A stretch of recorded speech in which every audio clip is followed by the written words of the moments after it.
What's going on, America? Brian Noe in for Clay Travis. Hope you're having a fantastic Friday. So, goodness, finally I shouldn't say finally, but the finals are ending, most likely tonight. I don't see how the Cavs even push it to a Game 5. And before I get to all of that, let me just pause for 1 second. With all of the drooling and the just homage being paid to the Stanley Cup final and the NHL playoffs as a whole, can we just pause for a second and recognize that the Stanley Cup final is sucked also? Oh my gosh, are you kidding me? Where are the close games? Did you see that stat? After the Penguins won Game 5, 6-0. 6-0. The equivalent in basketball, that's about what we saw when the Cavs put a 44-point beatdown on the Celtics. Remember that? That's about what we got last night. And for all the drooling of, the NHL playoffs are so much better than the NBA playoffs, and on and on and on. Can we pause for a second and recognize that although the NHL playoffs as a whole have been great, but the Stanley Cup final has been atrocious in terms of competitive games? The stat that I was alluding to, home teams, 24-6, they have outscored the road team. 24-6. And listen, I don't want to be that guy. I hate to get sucked into this conversation because I find it maddening, and I'd hate to fan the flames on that whole conversation. I think I've done my fair share of fanning to start off the show today. My whole thing is, you don't have to pick a lane. You can actually, like both. You can like the NBA playoffs. You can like the NHL playoffs. But every single year, I hear all of these things, all of these hot takes. Clay Travis has this promo playing routinely, comparing the NBA to the NHL playoffs. And I've always been the guy that's like, listen, you can love both. You don't have to choose one or the other. It's very similar between boxing and MMA. Remember when MMA was really the up-and-coming and the new sport? It's been around now for a while. It's really established itself. But when it was just starting out and really starting to gain traction, that's all you would hear. It was boxing versus MMA. And if you were a boxing guy, you talked trash about MMA. And if you loved MMA, you talked trash about boxing. And I would sit back and I'd be like, why do you have to choose? Why do you have to choose? I don't know. You really don't. You can just, enjoy both. It's the same thing with the NBA and NHL finals. Unfortunately, what we're getting in both sucks. It's bad product in each. Hopefully, with the NHL, you get to a Game 7 at least, and you have a great Game 7, and that'll do a lot to make up for the lack of competitiveness early in these games. But the NBA, it's over and done with, man. It's just a formality now. It's a matter of time. If the Cavs somehow win tonight, they're just kicking the can down the road. Because when Monday rolls around, if there's a Game 5, it's over and done on Monday night. But as I look tonight, and I'm thinking about, can the Cavs, can they show some heart? If you look at LeBron James, of course, with his legacy, and he's very smart, understands what this impact will have on his legacy. And as he put before, he's chasing the ghost, and the ghost played in Chicago. And the Jordan-LeBron conversation is officially a wrap. If they get swept and LeBron's at 3-5 in the finals, it's over. Done. Finito. Because there's no way that LeBron James can have the amount of success to surpass a Michael Jordan. That's a Paul Bunyan-like figure. Michael Jordan had this great, historic, unbelievable career, but it's like a fishing trip now, where the minnow you caught in 1993 has turned into, a shark by this point.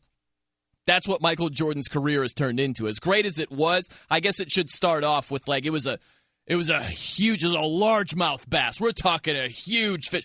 We'll say an enormous catfish, right? And it's turned into Moby Dick now. So something that was great has turned into even greater and really has been embellished. Like, that's what LeBron is chasing in Michael Jordan here.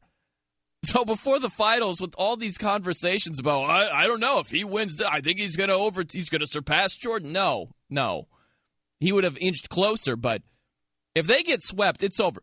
So I bring that up to say, is that going to be enough to get the Cavs motivated? Certainly from LeBron's perspective, it will for him individually. But the Cavs, can they show enough heart? Can they be motivated enough? Can they be inspired enough to show up tonight? I guess it's possible. Maybe they heat up from 3, play some defense, actually. Someone from the bench gets off the milk carton, that sort of thing. But as I'm thinking about Game 4 coming up tonight, we have what's called a cut sheet here, where the editors at Fox Sports Radio, they compile all of this audio from all the players talking, the coaches talking, all of this stuff. And so as I'm looking forward to Game 4 tonight, I'm looking at this cut sheet, and one cut in particular stands out to me.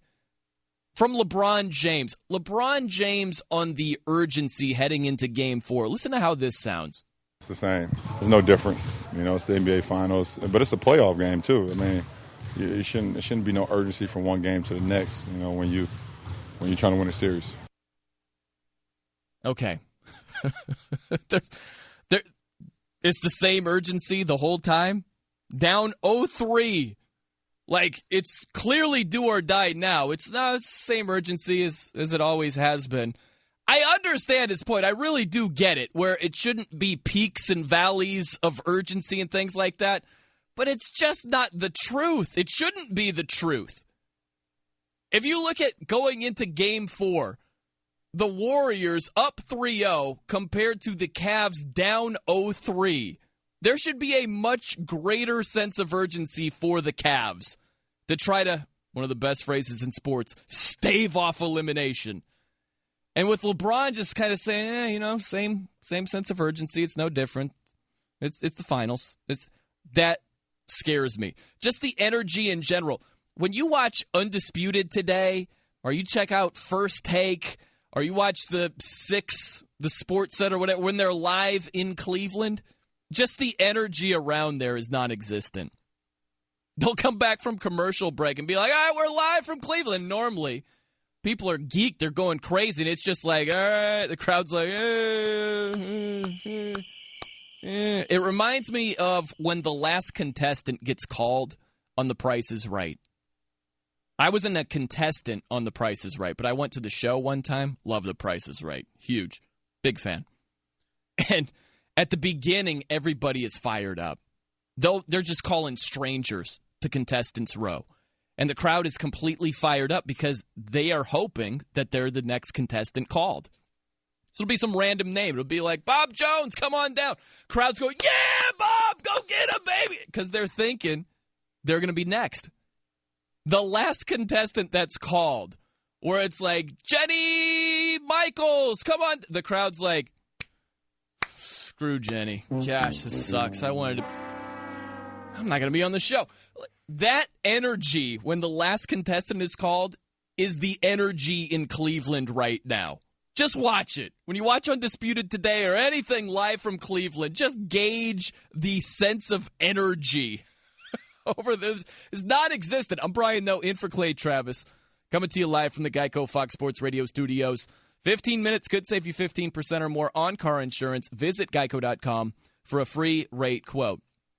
Something else here. Let's rewind back to Game 3 while we're looking forward to Game 4 in the NBA Finals. Right after the game, Draymond Green talked about LeBron James. Here's what he had to say. I caught LeBron walking off at the end of the third quarter, and you can just tell he was exhausted. And, he had got off the ball and just was letting Kyrie go to work trying to catch his breath. So we knew that they were starting to wear down, and we just had to stay within striking distance. Okay. LeBron was exhausted, starting to wear down. Played 46 minutes. All of this stuff. Here's something else to consider as we're looking who's going to win Game 4. Tyronn Lue talking about LeBron as well. I knew it was going to be a tough game for us. And, for us to win, I knew I had to get LeBron at least a, 2-minute blow in that first quarter because in the second half he might not get a blow. So, Kyrie was playing well. The game was on the line, so I decided to stick with those guys, being at home down 0-2. Okay, so Tyronn Lue, head coach, says, I tried to get LeBron some rest. I tried, but two factors. The Warriors are really good. That's kind of tough to sit the king down. And also, gosh, our bench has sucked to the high heavens. They are giving us nothing. No, look at me. Nothing. They stink. Oh, they're brutal. So as we put all this stuff together and look forward to Game 4 tonight, we're trying to figure out who's going to win. My first thought is, well, okay, the Cavs, you got LeBron and the legacy thing and getting swept and the pride factor and for the team and all this stuff. Maybe they get hot from three. Maybe we get something from the bench. I guess I could see them winning. And then I think on the other side. And I think LeBron was gassed at the end of Game 3. Game 3 was on Wednesday. Guy played 46 minutes. There was only one night off in between Game 3 and Game 4 tonight. Cavs are down 0-3. They have no confidence right now. The bench has done nothing. The Warriors are more talented. They're hungrier. They're way more confident. It's over. I don't think we're going to see a Game 5. I think it ends tonight. I really do. And I think it shows how bad the finals have been with this 0-3 deficit of the Cavs, where I've just let go. At the end of Game 3, I was like, oh, no, it could have been 2-1. We could have seen a little bit more of an extended series. But when it went south and the Cavs lost, I kind of just let go. And I'm like, no, screw it. There goes the finals. It's pretty much over. That's my thinking. 877-99 on Fox is your phone number, 877-996-6369. Heat is the main cause of battery failure, so it's important to have a tough battery. Duralast batteries are designed and tested to start in extreme temperatures up to 167 degrees. They're proven tough and sold only at AutoZone. Get in the zone, AutoZone. You can tweet me at The Noe Show. Noe is spelled N-O-E. Coming up next, it's just astounding to me how something is commonplace in one sport, but the equivalent in another would be absurd. We'll get into that coming up next. I'm Brian Noe, in for Clay Travis. This is Fox Sports Radio. I'm Brian Noe, in for Clay Travis, here on Fox Sports Radio, coming to you from the Geico Studios. What does it mean when Geico says just 15 minutes could save you 15% or more on car insurance? Means you probably should have gone to geico.com 15 minutes ago. Before I get back into all this stuff here, I got to focus on my guy, Justin Cooper. Coop and I used to do overnight radio. So Coop and I go way back. And so I saw Coop post something on social media. And it caught my eye because it wasn't a normal post. He just put, anyone I know have a passion for interior design? And I read this and I'm like, what's happening with my guy Coop over here? Justin Cooper, technical producer. And so when we connect right before the show begins, I'm over here in Nashville, Tennessee. It's actually the studio that Clay comes to and does the show and all that. And so right before the show, we connect and I'm talking to Coop. And he goes, yeah, I bought a bunch of new clothes. And I'm like, all right, cool. What'd you get? He's like, I got a hoodie, got a couple Metallica T-shirts. And I just paused. And I'm like, we're talking stark contrast here. We got Metallica T-shirts on one hand. We're talking about interior design tips on the other. So I'm just curious, Coop. Is everything okay? Anything you need to get off your chest? Everything all right? Look, I understand where my strengths and weaknesses are. Okay. I can adequately pick out a cool Metallica T-shirt. That's no problem. What'd you get? What Metallica T-shirt did you get? It was an Injustice shirt. Thank goodness. I was worried it was Death Magnetic or something horrible. No. Just because I will listen to those albums doesn't mean Is it kind of like the album T-shirt. cover? You know, like yes. Really? Man, you went old school on that. Yeah, that's what it's all about. Wow. But I'm redoing some things in my house, some new flooring and eventually cabinets for the kitchen. And I'm I don't know what goes and what's not supposed to go. And then I made sure I asked that somebody have a passion about it because I want them to want to come over to help me rather than it just being like a chore or expect something in return. I want them to do it because they're passionate about it. Now, did you get anywhere? Did you find anybody? Yeah, a couple friends replied. An out-of-state friend replied, and I sent some pictures and discussion. And then I have another friend that's actually going to come by, and she's going to check it out and help me make those important decisions. She's going to help you out. Okay. Yes. Nice. And this is also a friend? This girl that's going to come by out of the goodness of her heart? And yes. give you some pointers and tips? Yes, very close friend. Okay. All right. You sound so grown up, Coop. You're talking about flooring and cabinets over here. I know, right? Wow. Riveting stuff. You have completely grown up while we've been away from each other doing different shifts on Fox Sports Radio here. Goodness. These I feel like I've missed I look forward to now in life. Yeah. I'm at that age. Flooring and cabinets. Holy cow. We were just talking about, did that horrible Tool concert come and go yet? Have you seen it? Oh, first of all, Brian, it's going to be amazing. Oh, it hasn't happened yet. Still looking forward to it. It's about 2 weeks away. I am so stoked. Oh, I don't know why you would be. I really don't know. It's the pitching changes of rock. That's Tool. You're such a hater. That's what they are. That's what Tool is. If we, at some point in today's show, I don't know, like the first hour or something, can we have just a Tool song in the background while I'm giving some sports opinion? And it's like, it's starting to go, it's starting to move okay, and then it just stops. And there's nothing, there's no pace, there's no sense of urgency or anything. It's just like, all right, guys, that momentum that we had, let's just stop it right now for the next 2 minutes. Cool. Sound awesome? Yeah, let's do it. That's our normal formula for songs over here. I'm sorry that you don't know how to appreciate music, Brian. I listen, I'm very eclectic with music. Listen to Nick Wright with the ding in the background there. Nick Wright, are you a Tool fan? There's so many things. It's like once a week, you hate on something that's so good, and now it's like one more thing to add to the list. You don't like Tool. You love Get Tool? out of here. A Perfect Circle, oh, yes. My gosh. Great bands. Tool is awful. Brian, people who appreciate music and good quality sound, they like Tool. It's you that's too simple. You don't understand the nuances. Oh my gosh! Again, now this makes. Are you a soccer fan, Coop? No, because I know Nick Wright is. No, do you like soccer at all? I don't. Okay, you're not a soccer fan. It would have made more sense if you did, but you sound exactly like soccer guy.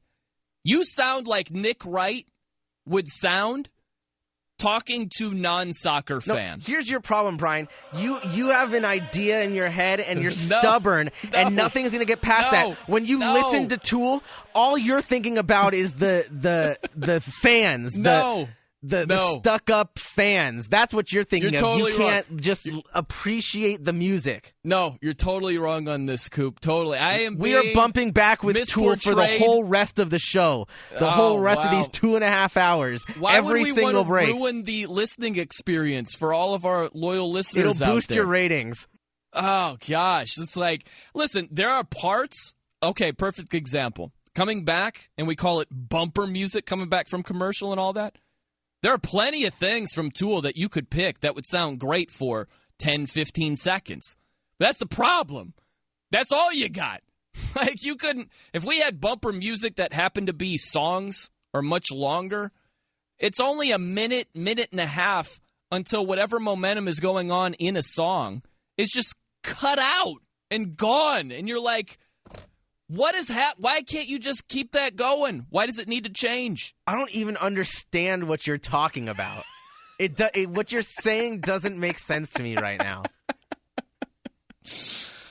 Listen, we're going to have to do a listening experiment today. That's the only way to get through. Because Coop, actually, this goes back a handful of months. He was like, we had the same Tool discussion. And he's like, all right, I'm going to give you like 3 really good Tool songs. And he gives me this list of 3 songs. And I listened, honestly, without any bias. And I know Coop is going to say I'm incapable of doing that. I am actually capable of doing that. There are things that I absolutely... Here's a good example, just to show that I can be unbiased. It's one thing that I actually pride myself on. I'm from South Bend, Indiana. I love Notre Dame football. All about it. I am contractually obligated to hate Michigan. Because let me explain something real fast. When I was growing up, God forbid Notre Dame lose to Michigan. South Bend is crawling with Michigan fans. There are plenty of kids that grow up just hating Notre Dame because that's all they hear about, and they go the other way. So they pick something of regional interest. A lot of times it's Michigan. So if Notre Dame lost, all you'd hear is all these Michigan fans squawking all year, blah, blah, blah. Oh, hate Michigan. I can put that hatred to the side and say Jim Harbaugh is great for that program. He's fantastic. So I can put either my rooting interest or my hatred to the side and give you the no BS diagnosis of what I truly think about something, whether it's sports or music.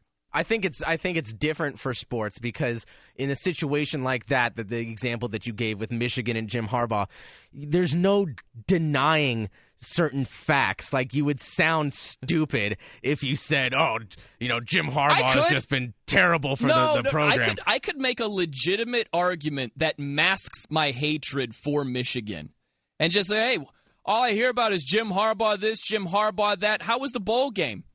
How'd they do against Florida State? Looked like they got smacked around to me. Everybody's talking about titles. How about you get to the college football playoff first? That's legitimate. I could absolutely say that and not sound like I'm just hating on them and blinded by my hatred. I could make a legitimate argument about it. But no, Coop. I put my bias to the side, my friend. It's the same thing I do when I listen to Tool and the 3 songs you gave me and propped them up and said, all right, no, all your trash talking about Tool, you listen to these 3 gems and you tell me what you think. And I remember I was at a Fridays and I was sitting there eating, had my headphones. I'm sorry, it was Chili's. I was at Chili's. Love Chili's. I'm listening to these songs. I'm eating my ribs. I always go half rack of ribs and fries. It's fantastic. The mixture of Coca-Cola, it's great. And I'm listening to these songs, and I'm just like, gosh, these songs just blow. That's the only thing I could think, Coop. That's all I could think. I'm going to chalk this up to you being, completely straight edge. That's where I'm gonna. What? What is that? What is that? You haven't. Your mind has never been expanded enough to appreciate the unreal. That's where you go. I've got to say something about this when we come back here. Because I want you to think when Eddie Garcia is doing his award-winning What's Trending update. I want you to think of a comparable rock band to Tool. Just serious. I'm curious. Comparable band, and I want to give you the no BS answer of how I feel about this comparable band that you throw out there, Coop. So we'll get back to the Tool conversation and also a sports thought on the game last night compared to other sports. I'm Brian Noe, in for Clay. First, though, let's check out what's trending. I'm Brian Noe, in for Clay. Welcome back to the Fox Sports Radio studios, brought to you by Geico. It's easy to save 15% or more on car insurance with Geico. Go to geico.com or call 800-947-AUTO. The only hard part, figuring out which way is easier. I've got some thoughts about Pekka Rinne getting yanked after the first period. It's amazing to me this always happens in hockey. If you applied that to other sports, you would think it's the craziest thing in the world if a NFL quarterback got pulled after the first quarter because he stunk it up and the team was trailing by a lot. But it's commonplace in hockey. I'll expand on that, but I want to go out to the phones here. Mike is in West Virginia, and he's got a thought for us today on Outkick the Coverage. You go ahead, Mike. You're on Fox Sports Radio. Hey, guys. First off, I always appreciate and enjoy the show when I listen to it. It's excellent. That being said, I am convinced that you have never listened to a full Tool album. You're right, I have not, because I listened to a handful of songs, and I'll give you an example, Mike. Justin Cooper loves, what's that show with the werewolves and the hobbits and all that, Coop? What is it? What? Wait, you mean Game of Thrones? Yeah, Game of Thrones. That's right. He loves Game of Thrones, Mike, as a lot of people do. They love it. It's just not my personal thing. So I gave it a serious go. They always used to say, watch the first 5 episodes, you're going to be hooked. And I watched them, and I gave it a legit shot, and it just didn't work for me. So it's comparable to Tool. I'll listen to the equivalent of that. I've listened to 5, 6 songs, not just the hits, but some of the B-sides and whatever's recommended to me. And I can't get through it, man. So you're right. I haven't listened to a whole Tool album because the 6, 7 songs that I've listened to aren't enough for me to say, I think they're going to turn the corner in my eyes coming up here. To a point, I can understand that, but at the same time, Tool is they're not just an amazing band musically, and Maynard is one of the greatest vocalists ever to Yes, I did not even tell him to say that. But I don't even know. I'm at a loss for words. Like, if we listen to Anima at the very least, put that album in front to back all the way through, it'll change your life. There's no comparison. They're so influential to the entire scene of rock and metal in general. There's just no comparison whatsoever. Mike, you're crazy. You're a crazy person. It's going to change my life, really? I'm going to tune in. It did. I'm going to listen to Maynard. My life. I'm going to be like, I'm a new man. I'm a changed man. Life is so much better now. Thanks, guys. All right, Mike. Appreciate the phone call. See, Mike brings up a good point because now I had heard plenty of Tool songs, years ago, and I was like, okay, yeah, I like them. These are good songs. I could get into this band, but it never pushed me to actually put on an album, listen front to back. And when I finally was forced to do that by a friend, it was a life-changing experience. Oh my! It was gosh. like, oh man, you sound like the biggest hippie right now. You're a rock hippie. That's what you are, Coop. That's fine. I love it. The rock hippie of Fox Sports Radio, Justin Cooper. Man, I didn't want to listen to it, man, but I did. And Maynard, man, he changed my life, dude. Like, oh man, everything was green. Like, that's what you sound like. You're the rock hippie of Fox Sports Radio. It did. It took me out of my body and into the music. It was great. Have you thought of a comparable band to Tool?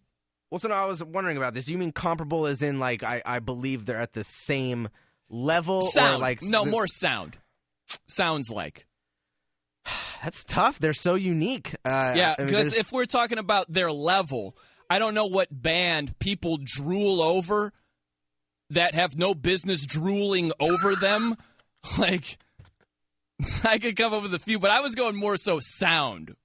Who do they sound similar to? There got to be someone they're halfway similar to, right? I mean, I don't know. That's what's so great about it. You hear a song that you've never heard before, and you're like, oh, this is Tool. It's so easily recognizable because they're so unique. Original. Yeah. Originally horrid. That's what I would say. Roxanne is in Denver. Let me hear from Roxanne. You're on Fox Sports Radio, Roxanne. Go for it. Hello. I heard you talking about Tool. Yeah. What are your thoughts? The greatest band ever. Greatest band ever? That's where you're going? By far. Why is it? What is it about Tool that really brings it home I don't for you? want to say this like everybody else, but it is life-changing. Oh. I went and saw them this past October here in Denver, and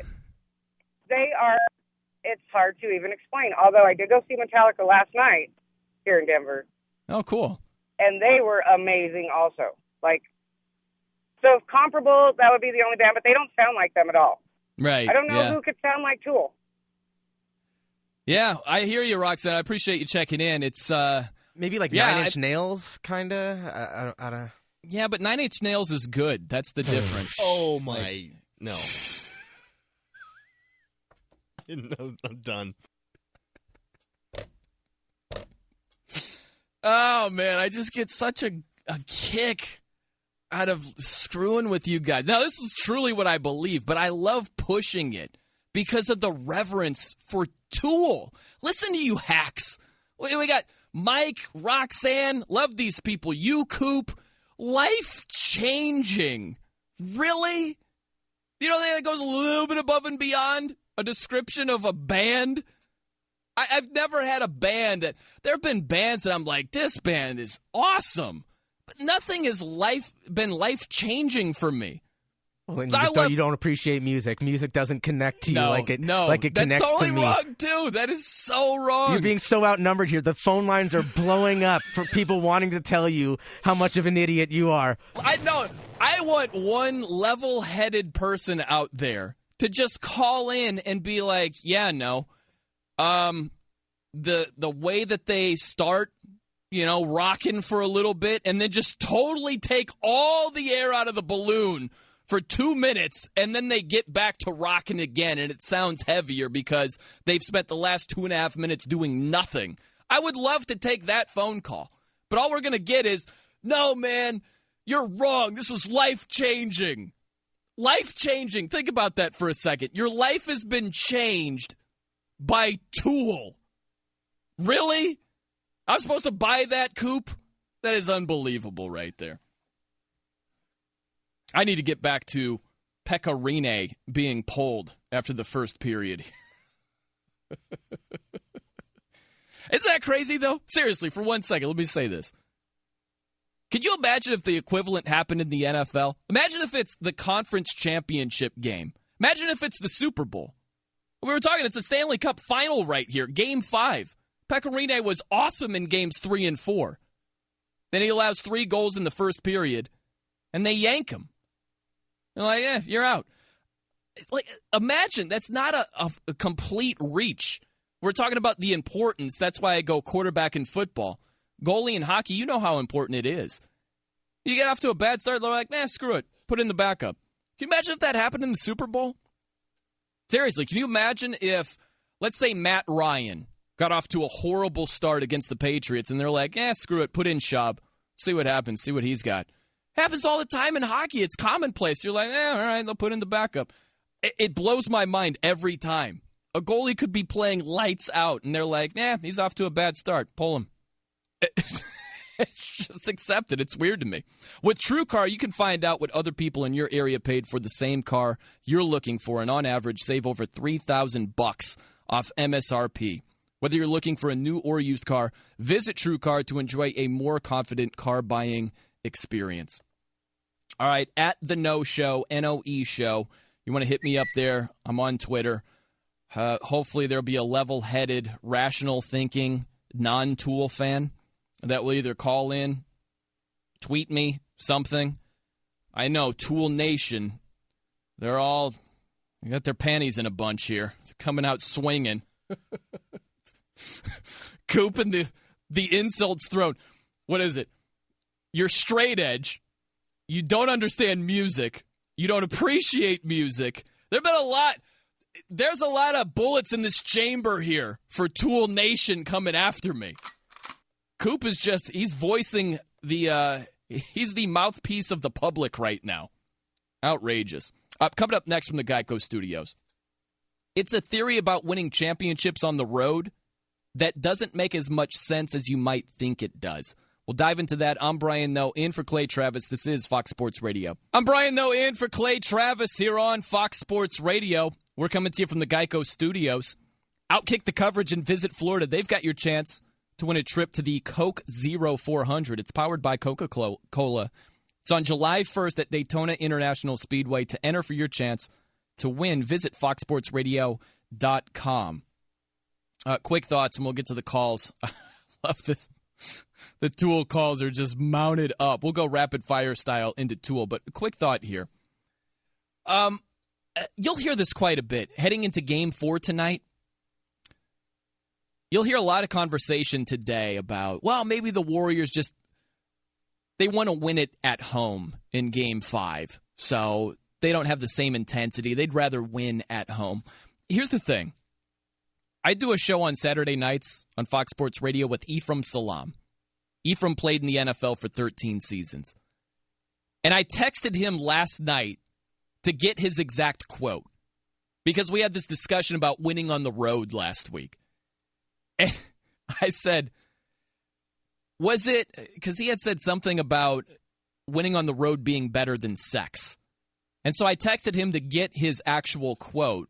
And this is what he texted me last night. He said that winning on the road was as good as sex and beating the Vikings on the road in the 1998 NFC Championship game, that was better than sex, in his opinion. Now think about that. A lot of people are very fond of adult activities. It's pretty high on the list, right? Ephraim Salam says winning on the road against the Vikings in the title game was better than that. So just think about that. If you're one of these people that says, well, maybe they want to win at home, it's sweeter. If you're a competitor, there are a lot of athletes that would rather win on the road, where they can just silence that crowd, and they look up and they have nothing to say. The crowd is silent, and they look at them like, oh, yeah, your season's over. Bye. Drive safely. Oh, it's sweet. So don't think that. And if you're hearing any conversations, don't be swayed into thinking, well, maybe the Warriors just go through the motions. They would rather win at home in Game 5. I guarantee you this. There are plenty. Think about Draymond Green and how much of a chip on his shoulder he always has. You don't think it'd be sweet for him to win a game on the road in Cleveland? Go back to last season when the Warriors lost Game 7 at home. They had to see the Cavs celebrate on their floor. You don't think it'd be sweet to them to celebrate on the Cavs floor? Oh, I don't buy it whatsoever. So this angle of, well, maybe the Cavs win this game because the Warriors want to win it back at home in Game 5. I don't buy that whatsoever. Not at all. I'm going out to the phones here. We're talking about Tool. I think Tool stinks. All their slowed down, pace-changing, monotonous breakdowns, oh, they're tedious. They're so bad. Let me get the positive things out. When they're rocking, it's good. Musically, I like it. Vocally, not a big Maynard fan. Just personally, it's not my cup of tea. As long as they're rocking, I like it. But when the breakdowns happen and he's trying to be artistic, it's horrible music. It's not life-changing whatsoever. So, Coop, he's got all these calls mounted up. I love these discussions. That's why I love doing sports talk radio. We have these random, thoughts. Wasn't planned whatsoever, and all of a sudden people are reacting to it. I love that. You never know how a conversation is going to unfold. So there are some positive and negative calls when it comes to Tool. Some say thumbs down like me.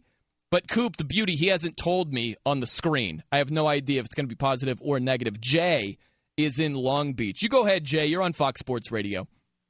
All right, so I got two quick tips on Tool. First of all, you asked for a group that's comparable to Tool. There's a lot of, not a lot, but there's a few Korn songs that sound similar to some of the earlier Tool stuff.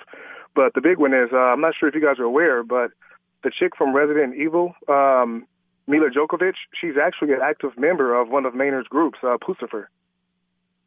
I did not know that, Jay.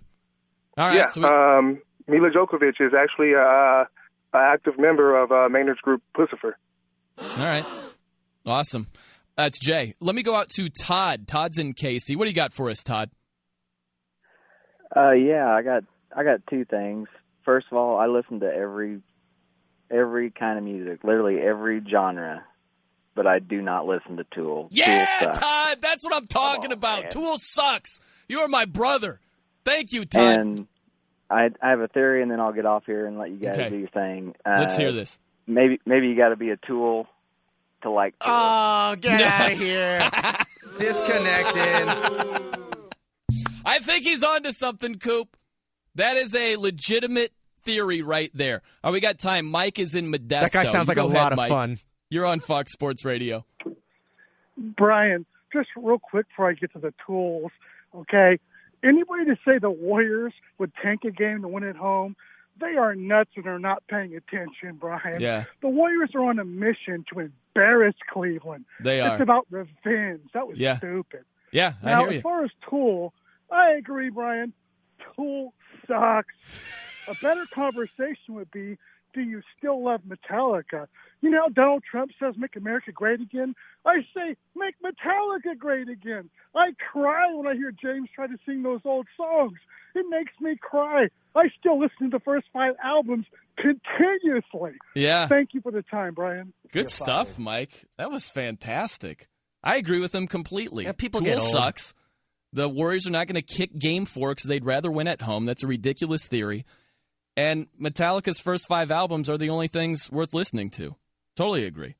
Coming up next from the Geico Studios, it's a discussion that we should have outgrown a long time ago. Oh, what's going on, everybody? Hope you're enjoying your Friday morning. Man, I wish I was getting fired up. Think about if the Warriors hadn't beaten the Cavs. If LeBron James attacked the rim instead of driving to the middle and kicking to Korver. If Kyrie didn't, it was a steps back is what he did. It wasn't just a step back three. It was a steps back. He took like 3 steps back and then took a fall away 3 against Klay Thompson. It was unbelievable how much success LeBron and Kyrie had driving and attacking the rim all night. And then when it mattered most, they're like, well, let's go to plan B here. Like, why? Why would you do that? You ever see in baseball where a pitcher just has an unhittable breaking ball? Just no answer for it. And he's got a hitter with an 0-2 count, and he's like, although I could throw my unhittable pitch, let me just throw a fastball. Just change it up, and then he gives up a hit. It's that type of stuff where it's like, dude, why? Why would you change it if it's working? Don't mess with something that's working. So if Kyrie and LeBron had both driven, LeBron on Draymond and Kyrie on Klay Thompson at the end of Game 3, I think we're looking forward to Game 4. Let's say it's Cavs are down 2-1. They're able to win another home game. You got an even series. Think how much more interesting it would be in your level of anticipation, excitement, all that stuff leading up to tonight. Right now, nothing. I'm just completely going through the motions. I'm like, we got Game 4 tonight. I guess it's expected to end. I think it's going to be a sweep. I just don't see the Cavs having enough to stay alive. I don't see them being motivated enough. I don't think that they're going to be focused enough. I don't think their confidence is going to be high enough. I don't think the energy from the home crowd is going to be enough. I don't think they're going to have enough. They're going to have to shoot lights out from 3 and hope that the Warriors just are not on their game. It's a turnover fest. That's it. But it's just a matter of time until the Cavs are truly put out of their misery. And it's unfortunate, man. It's unfortunate that Game 3 came down the way it did. And it also shows, like, if you look at KD hitting that pull-up 3, that was a monster shot, cold-blooded shot. And he has been an absolute beast in the finals. KD has played awesome, awesome basketball. But it does show how much damage it has done to the interest of the league, with KD joining a 73-win team. I was talking to my dad last night, and I told my dad, I always say, we're cool with dominance as long as there's an element of parity involved. Let me explain that. If you look at the Patriots, the New England Patriots are a great example of this. The Patriots won 5 Super Bowls over the span of a little more than a decade. 5 Super Bowls in what? Gosh, well, it'd be about 15 years, going from 01 to 16. We're talking 16 seasons. To win 5 out of 16, you take that all day. All right? That's a dominant run. And, of course, their first run, they were a dynasty winning 3 out of 4 Super Bowls.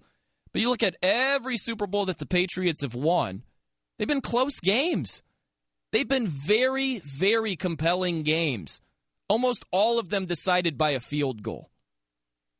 Just the exception, winning against the Falcons in overtime. We're talking very, very close games, every single one of them. So although they've had a dominant run, it's been edge of your seat, are they going to win this game or not type stuff. It hasn't been like, I hate to bring this up with Justin Cooper, he's really going to hate me. I've been crushing Tool today, a band that sucks, so I'm already on Coop's bad side. And I have to bring up for a second to bring my point home. Coop's a diehard Denver Broncos fan. If you bring up the Seahawks crushing the Broncos in Super Bowl 48, that's a game that did you watch the whole game? And I'm talking to anybody listening. If you're not a diehard Seahawks or Broncos fan, unless you got to be a hardcore NFL fan to watch that entire game. We're talking 43-8. a lot of people would check out. A lot of people are not watching as closely as they would a close game. It's background noise. Maybe they're still at a party. They'll glance up at the TV every now and then. It's not the same thing. You're unplugged. You're not as engaged. So when it comes to the Warriors and their run through the playoffs, they're one win away from going 16-0 in the playoffs. That's one, an unbelievable achievement. But I would argue that it's very believable. You would think that it's unbelievable because of everything that's happened in every single playoffs before this season. But every single playoffs before this season didn't have the roster that the Warriors do. When you add Kevin Durant, a top 2, top 3 player in the league, to a 73-win team, them one game away from going 16-0 against the competition that they faced is not unbelievable to me. When you face a Portland team that's severely overmatched, when you face an up-and-coming Utah team with Rudy Gobert having some nicks and scrapes and injury issues, and you sweep them, that's not astounding. When you take down a Kawhi Leonard-less Spurs team and sweep them, that's not astounding with the roster that the Warriors have. And when the Warriors beating the Cavs 2 games at home, that's not crazy. They won 1 road game. So really, if you boil everything down to, is it astounding, based on the roster they have and the opponents they've faced, no, it's not astounding, just based on the here and now. Now, historically speaking, yeah, it's astounding. But it's different when you look at just this team in this set of circumstances. I think that the Warriors are tendency breakers. Whatever you typically think about a series, you have to think about it differently. Because we heard this after Game 1. Oh, it's only Game 1. Let's not overreact. No, not with this Warriors team. KD plus 73 wins. Equals after Game 1? No, freak out. All right, I don't know if the Cavs are going to have any answers. So what you normally apply to how you break down a series, don't do that with the Warriors. How you normally would think about 16-0 in the finals, or in the playoffs as a whole, don't think about it the same way when it comes to the Warriors. I think you got to recalibrate how you evaluate them based on their roster and their opponents. If they sweep the Cavs, I'll just stick with that. If they sweep the Cavs, even though they have KD added to a 73-win team, that is very impressive. And then if you couple it, I guess you throw in some seasoning, some salt into the gumbo, the other teams that they beat en route to the finals. Okay, you see the goose egg in the loss column if they win tonight.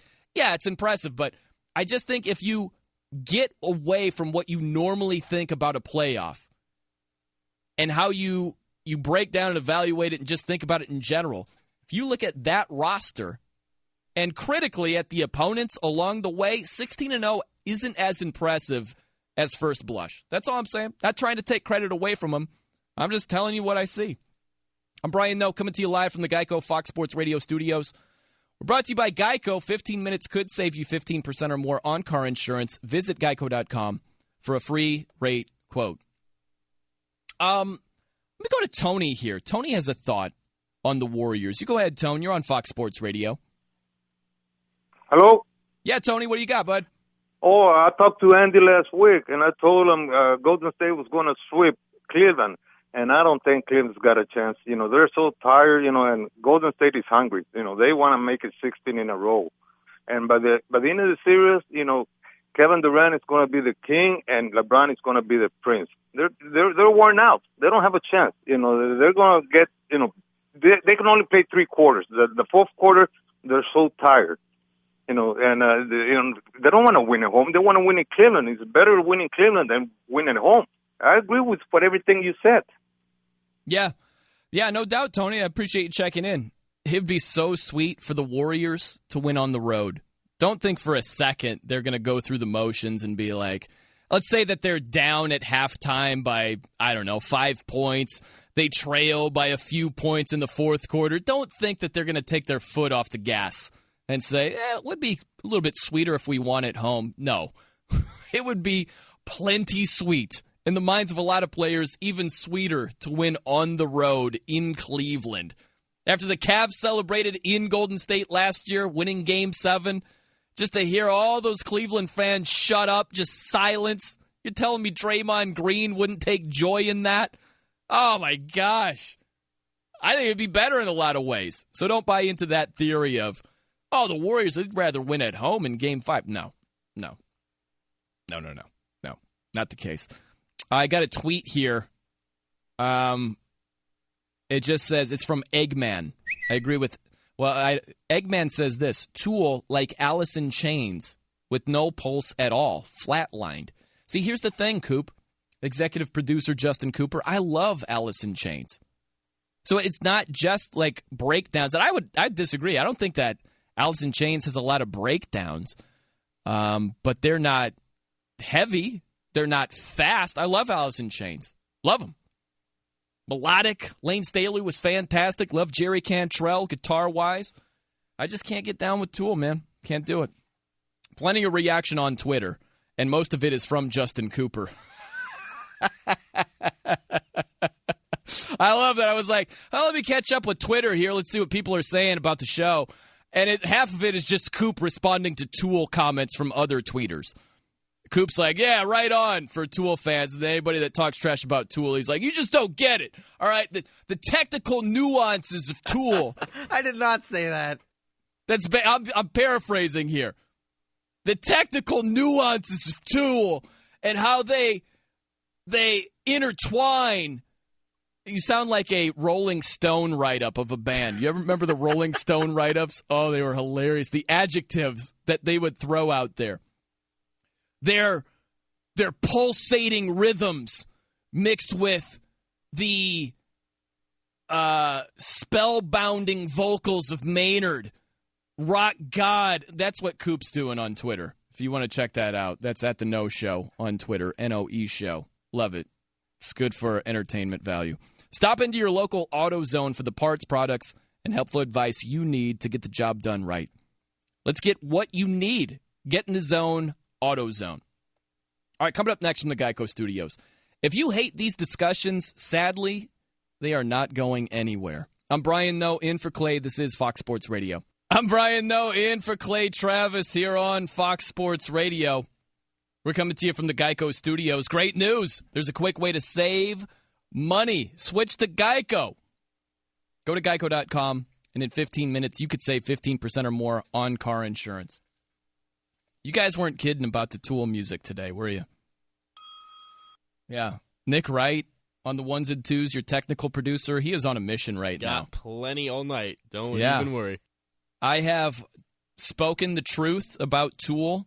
No. Not being good, totally overrated. Their fans are obnoxious. They're these little dorks that think they're the greatest band of all time and wear you out. You're just so cool. I'm not saying I'm cool. Too cool for Tool. Too cool for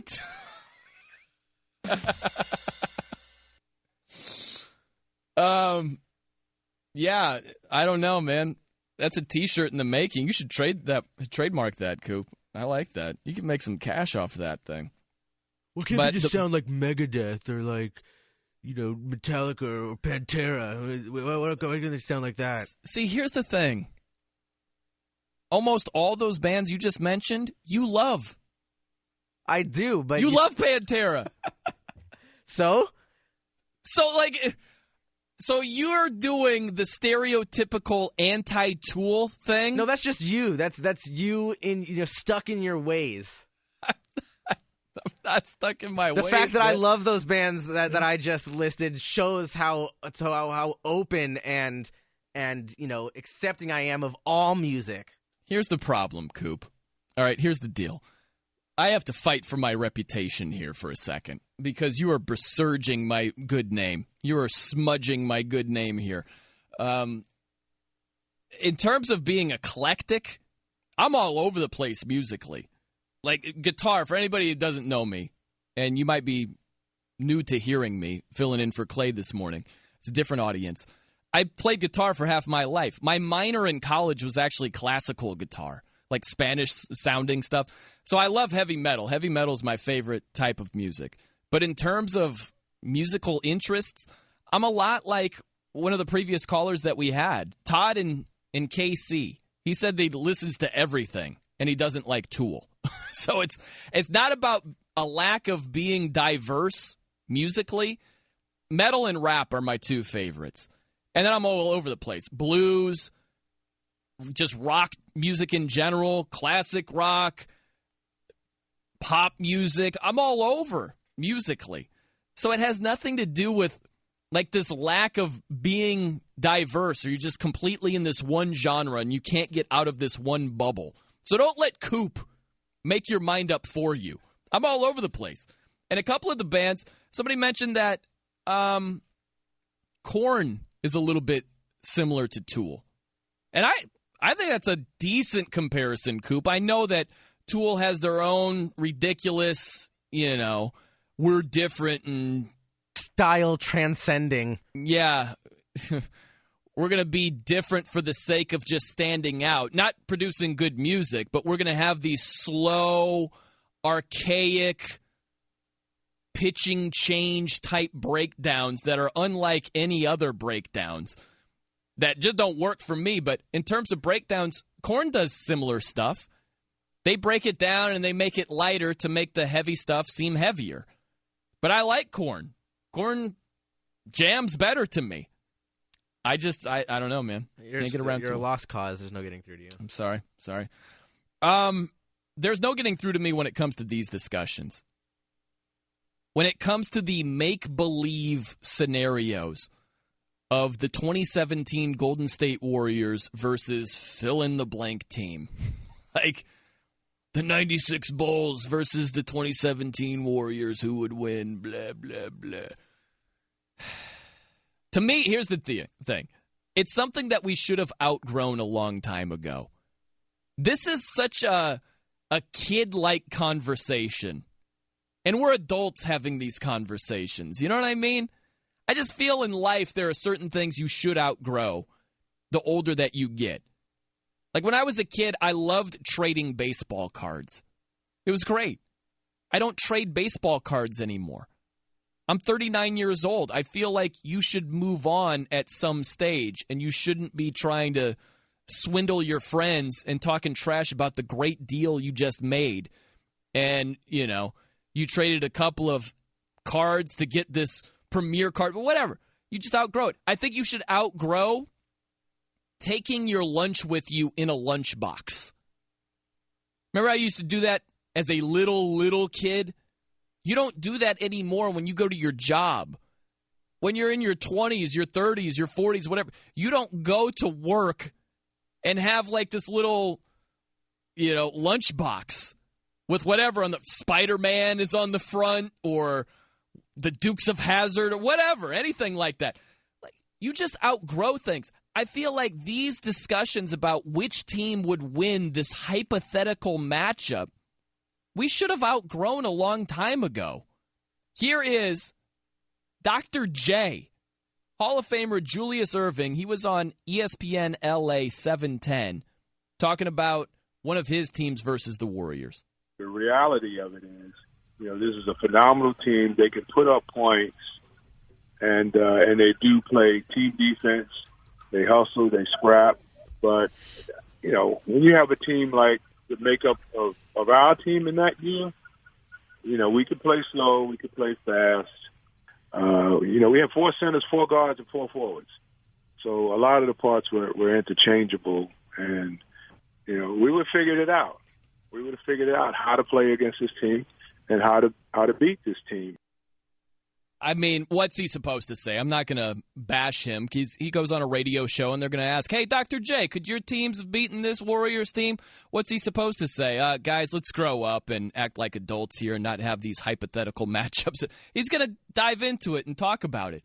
So I get it, but we go so far breaking down, literally, knee-deep breakdowns of the matchups and who would stack up with who and what would they do to combat Steph Curry off the dribble? And if Scottie Pippen was matched up on Steph, can you imagine Steph getting off a shot?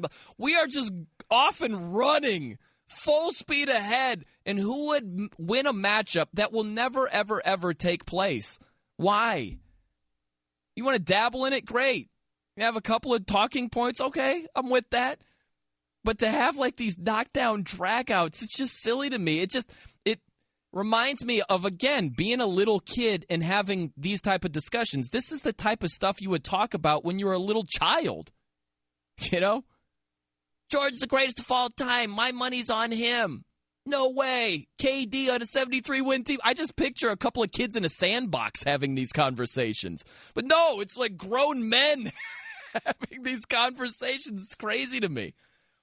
I just try to not get too serious about it. I look at it, if it's the 96 Bulls versus the 2017 Warriors, Steve Kerr's the X factor. He would John Gruden the Warriors.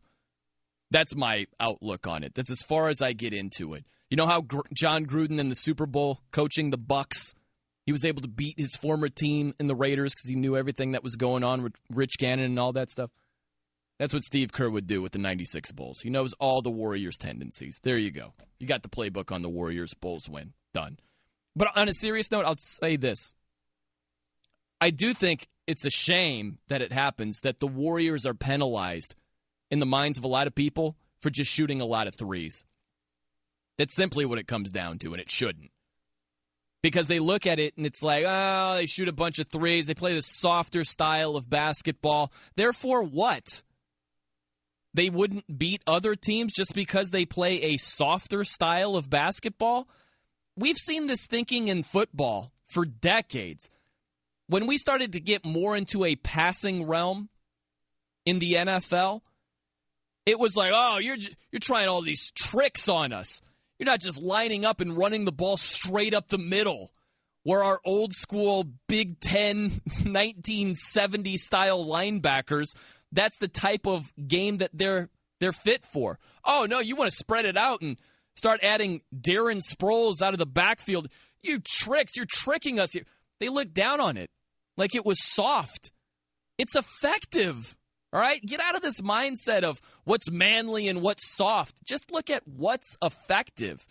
And if the Warriors are incredibly effective shooting a bunch of threes, don't look down on it being soft. So I don't get into the 83 Sixers versus the 2017 Warriors and the Bulls versus, and I'm out of the 2017 Warriors versus the world business. But what I don't like is the Warriors being undersold simply because they jack a bunch of threes up there. It's all about being effective. It's not about being manly, all right? If you can be effective shooting a bunch of threes, look at KD, the pull-up three against the Cavs in Game 3. Essentially won the game. That was the go-ahead three. They didn't look back. Was that unmanly? You know? Do you look down on that shot just because it was an outside jumper instead of going manly into the paint and jamming it on somebody? No, it's all about being effective. If they're effective shooting threes, shoot threes. Don't deduct points historically from them just because they do that. All right, coming up next from the Geico Studios, everybody has a theory about this player. Add another one to the list. First, though, here's what's trending. I'm Brian Noe in for Clay. Welcome back to the Fox Sports Radio Studios, brought to you by Geico. It's easy to save 15% or more on car insurance with Geico. Go to geico.com or call 800-947-AUTO. The only hard part, figuring out which way is easier. You can tweet me at The Noe Show, N-O-E Show. It's where to find me. Been a lot of conversation about Tool, the band. I'm not fond of Tool, the band. Most of it is Coop just responding to random comments on Tool. I love this. Holly checks in because we had Roxanne from Denver said it was a life-changing event seeing Tool in concert. I love this. Holly checks in on Twitter and says Tool plus Colorado plus pot equals life-changing. That could be the recipe. And, could be Coop's recipe, too. I don't know. The Pot is a great song by Tool. Yeah, I'm sure it has a very long breakdown for 2.5 minutes that completely jacks up any momentum that they had started out that was pretty good and makes you want to tear your eyes out. That's what I would guess would be involved in that song, Coop. Let me go to Lou. Lou is in Oakland. You go ahead, Lou. You're on Fox Sports Radio. Yeah. So I just want to get this straight. Did you say that 16-0 wasn't good? Did you say that? Did I say 16-0 wasn't good? No, I did not say that, Lou. What I said was 16-0 isn't as unbelievable as you historically would think it is because of adding Kevin Durant to a 73-win team and some of the teams that they have beaten along the way to get to the finals. That's what I would say. So, okay, so you're saying the Western Conference is not all that good, right? I'm saying the opponents that the Warriors faced, where you faced a completely overmatched Portland team, an up-and-coming, banged-up Utah team, and a team with the Spurs without Kawhi Leonard, to go 12-0 through that, it's impressive to a point, but it's not anything like stop the presses, this is unreal what they're doing here. But you play who's in front of you, right? Yeah, but you take into account who's in front of you. So the Eastern Conference is a lot more stronger than the Western Conference because, remember, Cleveland was 12-1 before they hit the finals. So was the Eastern Conference better than the Western Conference? Because I think Portland could have did a better job in the Eastern Conference. I think Utah would have did a better job in the Eastern Conference, as well as San Antonio. So you still don't think 16-0 is that good? Lou, you're not listening to me. I think it's good. Absolutely, I think it's good, especially when you look at beating the Cavs. They sweep the Cavs. That's very impressive. But I think that the only point I'm trying to make is we're looking at 16-0 through with we're not looking at 16-0 in a vacuum, right? We're thinking of it historically because it hasn't been done before. So there's this tendency, there's a knee-jerk reaction to make it a better achievement than it actually is. Because you look at the history of the NBA, it's never happened before. But what also hasn't happened before is adding a top 2, top 3 player in Kevin Durant to a 73-win team. And then, expecting the Blazers to win a game, the Jazz to win a game, the Spurs without Kawhi Leonard to win a game? 12-0 should have happened. That's not surprising to me whatsoever. Right, but if it didn't happen, then you guys really would have been talking a lot about the Warriors. See, that's the thing. It is historical. Nobody has ever done it, and nobody will ever do it again. Most likely, I mean, it may happen again if it happens tonight, but it's never been done before in the history of the NBA. That's what makes it great. And everybody talks about numbers this and numbers that. 16-0 is very good for a basketball team in the NBA to go 16-0 in the playoffs. I've never said it wasn't, Lou. I appreciate you checking in. It's just we're not as far apart as it seems you think we are. I just look at what I've said about the Warriors is you've got to get out of the business of thinking the way you normally do. Is basically what it boils down to. You got to get out of the business of thinking the way you normally do. When it comes to, let's take the NBA Finals. A lot of the discussion was, well, game one, let's not overreact. It's just one game. I got a lot of this on Twitter. I was like, after game two, I'm like, it's over. It is a wrap. The Cavs are not winning 4 out of 5 games. Well, Brian, let's pump the brakes here. Let's slow it down. A series doesn't start until a home team loses a game and blah, blah, blah, blah, blah.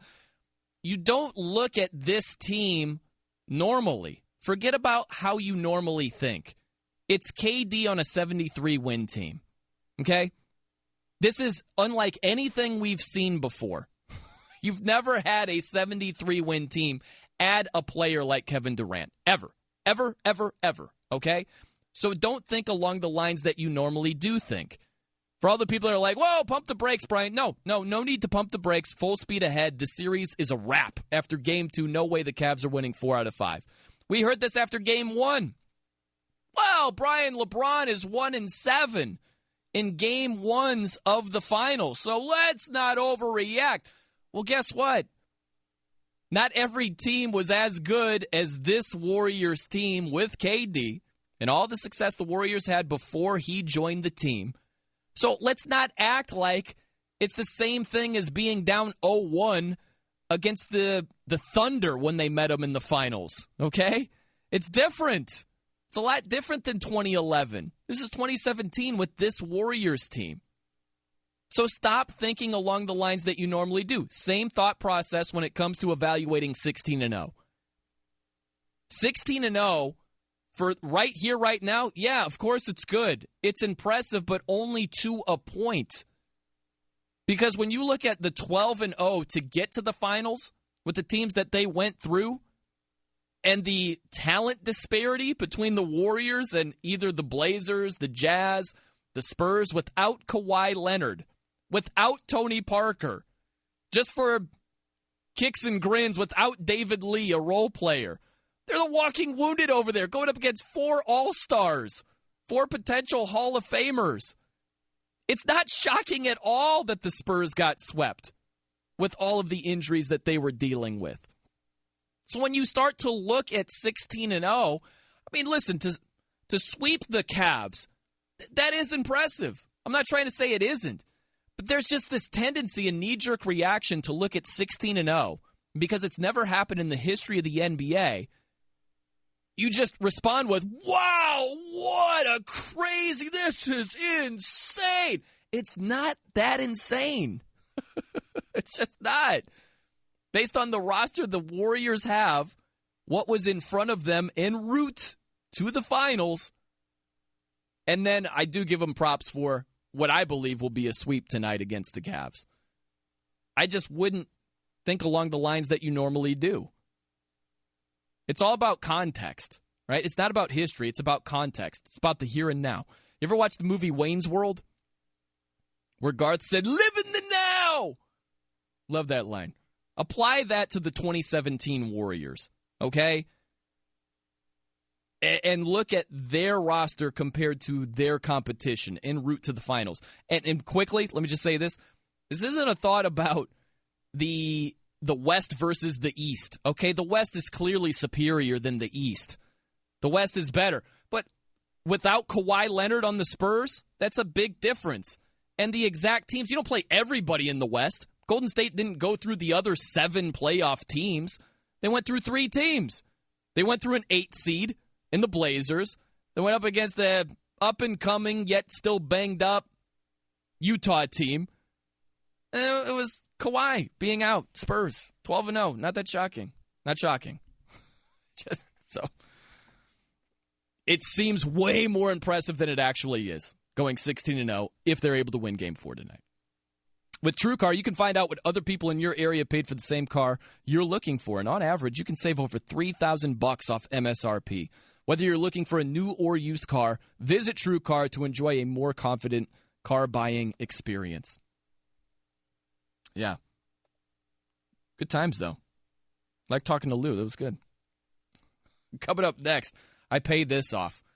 The player in sports. Everybody's got a theory. This is a theory that you're initially most likely going to dismiss. But it makes a little bit more sense than you might originally think. We'll dive into that. I'm Brian Noe, in for Clay. This is Fox Sports Radio. I'm Brian Noe, in for Clay, here on Fox Sports Radio, coming to you from the Geico Studios. What does it mean when Geico says just 15 minutes could save you 15% or more on car insurance? It means you probably should have gone to geico.com 15 minutes ago. Man, Nick Wright, I didn't understand. Nick Wright had this affection for Tool. Goodness, every single musical cut today has been Tool. I got Tool coming out of my ears right now. And plenty more, too. My goodness. There's some good stuff, but the breakdowns, can't do the breakdowns. I was telling you that there's a player in sports, everybody's got a theory about him. That'd be Colin Kaepernick. Everybody's got a theory about Colin Kaepernick. Why he remains unsigned. Oh, it's the anthem protest. Oh, he stinks. That's why. Got all kinds of stuff here. Interesting article or column written on the MMQB. This is by Andy Benoit.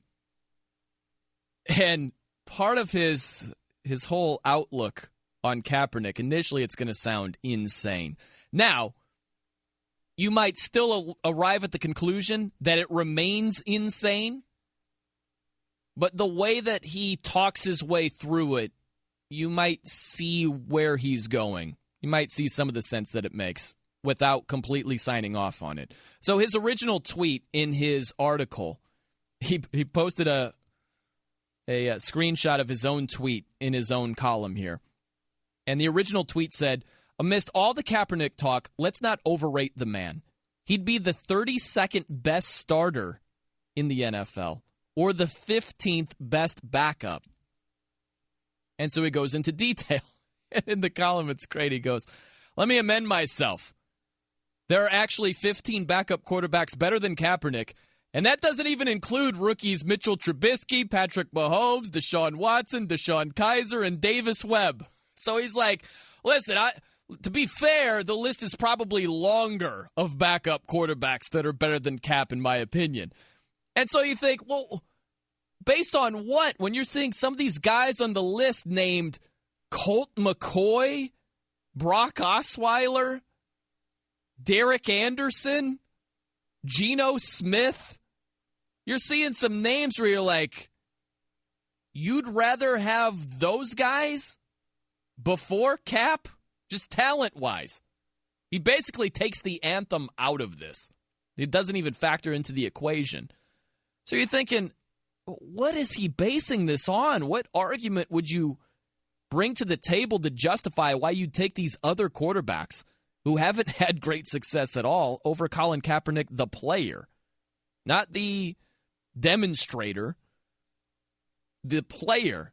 And he says this, with zero hesitation, I would take any of the 15 backups I listed before I'd take Kaepernick because those 15 quarterbacks are willing and able to play from the pocket. Okay? And he goes into great detail talking about the way modern offenses work.